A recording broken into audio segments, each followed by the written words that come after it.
Here though, I'm going to give you a little product demonstration on MA Lighting's newest lighting control system, the dot2. The dot2 comes in several different hardware packages. This is the XLF, which means we have an additional fader bank here on the console. There's another console also called the dot2 Core, which is basically we chop this function of the desk off and get over. If you visit actlighting.com, you can see all the different hardware modifications you can have to the dot2. Just to start with, I'm going to give you a little overview on how we program. The user interface is designed to interact with the command lines a lot easier. So for example, I'm going to hit the fixture key and then say fixture 411 through 414. And when I do that, the screen automatically scrolls and shows me those fixtures. So there's no searching. We don't have to scroll to find it. The screen does that for us. Now that I have those lights selected, all of my controls are on the right-hand side of that control screen. So it's as simple as me going to position, I get pan and tilt. I can use the faders to do that, or of course I can use my programming encoders as well to control those fixtures. If I go to color, automatically I get a color picker and I can drag my finger around the color picker. There's swatch book built in. You can say you want to search through leaf filters, and then you can scroll through all those different leaf filters to choose the color you want in those fixtures.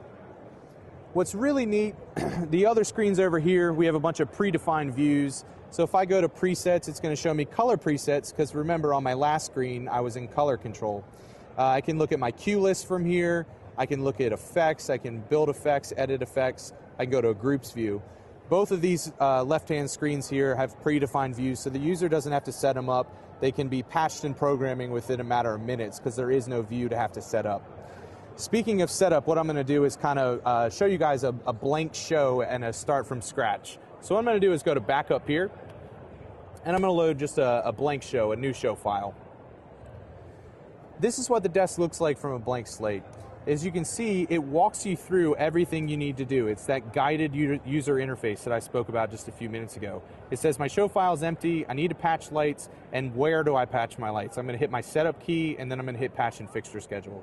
So that's what I'm going to do. I'm going to go to the surface of the desk, setup, patch and fixture schedule. Once again, that guided user interface. It says there are no fixtures in the show file, click add fixtures to create some, which is exactly what I'm going to do, add new fixtures.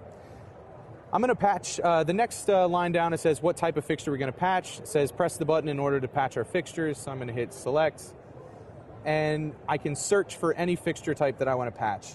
Today what we're going to patch is a Claypaky glow up, which is a LED fixture that's battery operated. So I'm going to just type in glow up. You know, if you were to patch a Claypaky 800, then you could type in Claypaky 800, you could type Sharpie, it would find the Sharpie. The same thing. I didn't type in the manufacturer, but since I typed glow up, it found it was a Claypaky. There's a couple different glow up fixtures here. I'm going to choose the glow up C, and then at what mode it is. Thankfully, this is a one mode fixture, so I don't have to do too much research on which mode I'm using. And I'm going to hit OK. Takes us back to that same guided user interface. How many do we have? What the fixture number is going to be, the name of it, and the patch. Patching is pretty neat. If I go into the patch screen, we see a green bar here. That's all the channels that fixture uses. If I scroll that green bar around, I can drop it anywhere where I want to go.